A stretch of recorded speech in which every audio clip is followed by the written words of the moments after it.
called horsetail. Horsetail? When they start in the spring, you know, they shoot the sprout and then they just have little tiny ones and then they keep growing. But it's been around since the dinosaurs. I used to love as a kid playing with them.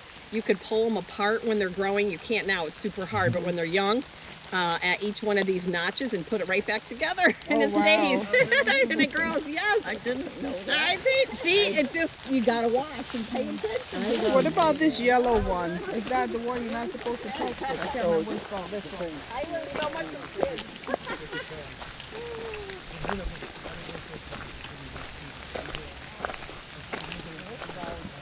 Grapevine, yeah. Well, looks like we got some raspberries and black caps in here. I thought that ferns were older.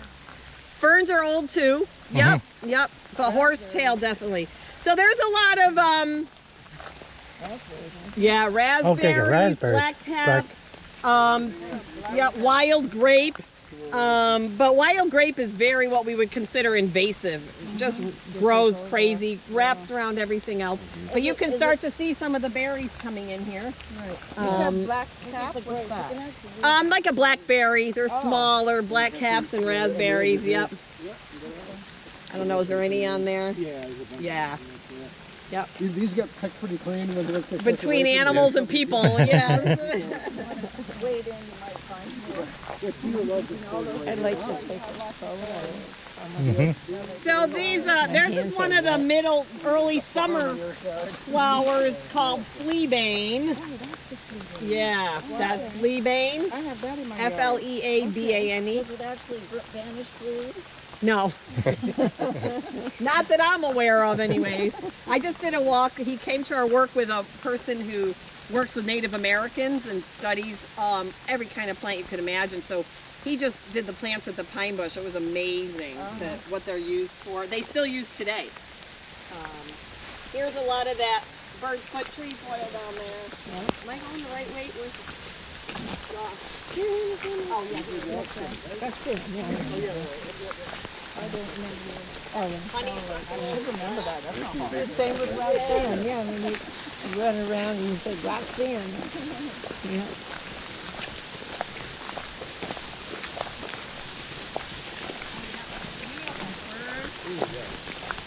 You mentioned ferns, beautiful ferns.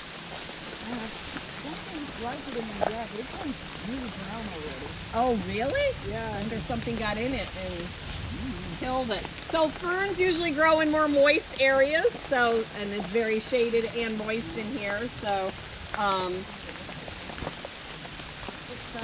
sensitive, yep, that's what I would guess. And this is the red one. The yellow flowers On the what? The little tiny? No, look. The big one? Oh, okay. That's the leaf of it. It's not the flower. Oh. It's one of the earliest spring flowers. It looks like a dandelion, the flower does. Yeah, I didn't realize they got that big, the leaf. Oh, wow. I know Colts went right away, but I never saw that. I never paid attention after it flowered. Josh, we go this way, right? This is a loop if you want to do it. To the left? Yeah, just loop around if you want to do it. Oh, do you want to do the loop and then just head back? We could do that too. You want to go? Or we could do that. We have It's important to go around. it's a little longer. Then you go into the Everybody's We got till 2:30, something like that, right? You know what? Is it going to be here too, or what? What? The bus? I asked the first he said 155, 160. And a lot of people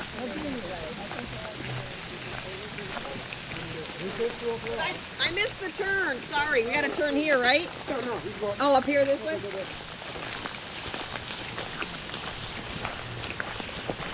I only came in from this way.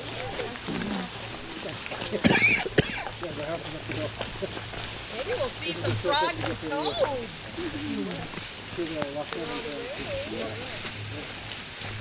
So these are all going to be wild geraniums. Those leaves there.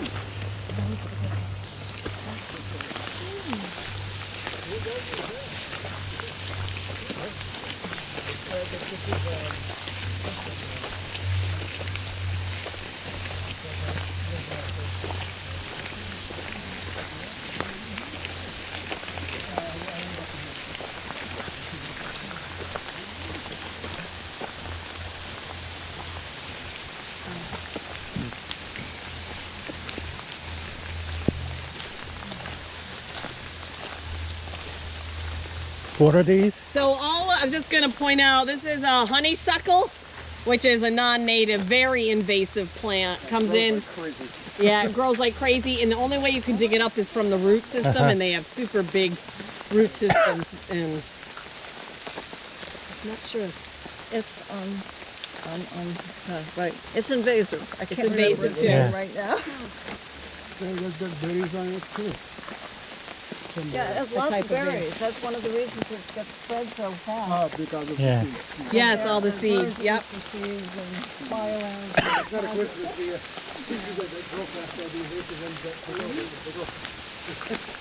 Buckthorn. I know.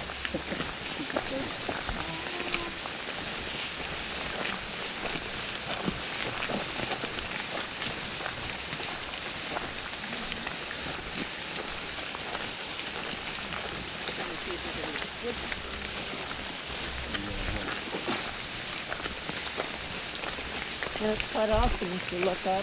Yep. Yeah. I did find poison ivy in here. I'm trying to point it out. Oh, there we go. Check that out. Wow, that's all the way down. Ooh, that should come down before it hurts somebody. Yeah. Does anybody know what made that? What? Woodpecker. Yeah, woodpecker. woodpecker. That's specifically pileated, the great big one with the red head, like Woody the Woodpecker cartoon. So yeah, that tree's been dead a while. I think somebody should probably take that down before it falls. Nature will take care of it. Yeah, I don't know. Maintenance would take care of that. I wouldn't want it landing on my head. Somebody left a little keepsake out there, a little gnome. That was a COVID thing. That was a COVID There's thing? like little messages on them. There should Oh, be a bunch more. really? Oh, that's so funny. What is this? It's a little figurine out there. Really? Somebody put some, is it a geocache or is it? No. It was just like it's like little trinkets. Rocks Like, with- some have like little inspirational messages on them. That they have, but you don't know. Yeah. Where's the nearest deer? I'm not sure. It's in here. There's quite a few right in here. So I'm not yeah, sure. there was like 2 of them on that loop we skipped. Oh, was Yeah, there? there's like probably 10. Really? Oh, That yeah. many in here? Yeah. Wow. There's a bunch more across the street.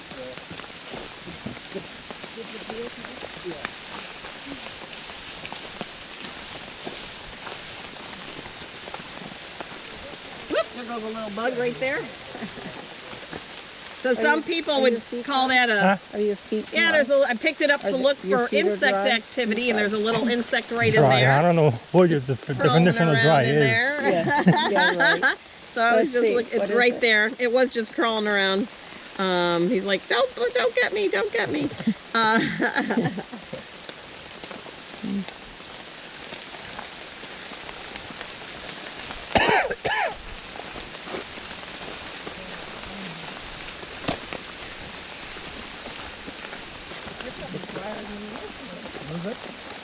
You're probably drier than the rest of us. Yeah, under the umbrella. Raincoats only do so much. So this is a plant that also takes over forest floors. It's called garlic mustard.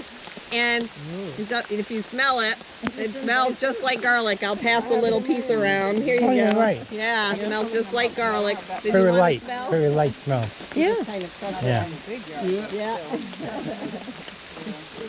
The garlic is more prominent on that one. Yeah. You have to really crush the leaves. It is edible. You can eat it. You can chop up the leaves. Uh-huh. Yep.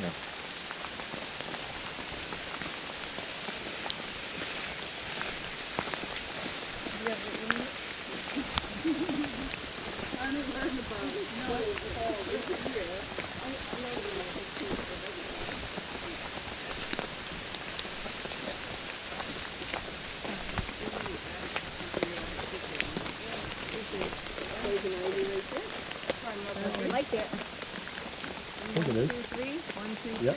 That's poison Yep. ivy, isn't it? Yep. So poison ivy not only on the ground, it grows up trees. It also can become a very big fuzzy vine. So just to give you a comparison, look at those crawling in those leaves and then look at those over there. So that's also crawling, but that's not poison ivy because how many leaves does that one have? 5, yeah, more than 3. Yep. So, yep. Also another way to tell poison ivy, I'm not gonna touch it, but if you look at the side leaves, the vein that goes down to the middle is offset to the side. That's another way to tell poison ivy. One of the veins are way over to the side. Yeah. And poison ivy never has prickers. Yeah. So that's it? No, never. So if you do see leaves of 3 with prickers, which are a lot of the rubus, they're kind of berries and ground cover stuff, that's not poison ivy. So they usually climb up trees, right? Poison ivy? Usually, right? It can. It doesn't have to. It can just be on the ground, like. Yep, that's poison ivy right there, just starting on the ground. I was looking for a big fat fuzzy vine because that also is poison ivy. A lot of people don't realize. Well, I don't touch things. That's right. If I don't know what it is, I don't touch it.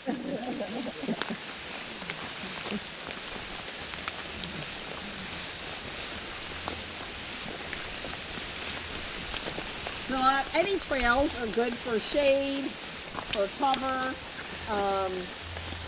And this isn't a wilderness survival class, but I always like to mention if you are ever lost, the main important thing is to stay put and stay next to a tree. Don't keep moving around if you don't know where you are, don't know where to go. Because if people come to try to look for you, then they've already scanned that area and now you're back there. So please make sure. Where can you learn about wilderness? Well, I took a lot of mine through a Native American family up in Saratoga called the Brew Shacks. They have a center up there called the Endocina Center. So I did a lot of, edible plants, how to catch water, how to build shelters. You were given one match and had to go out and survive with one match and, things like that. But you had to work together. That's the thing. This stupid the Survivor things you see on TV is not really Survivor, because if you really wanted to survive, you'd all be working together. You wouldn't be competing. Yeah. I used to give courses through the Niskayuna continuing ed, beginning hiking for women, wilderness first aid, wilderness survival, that kind of stuff.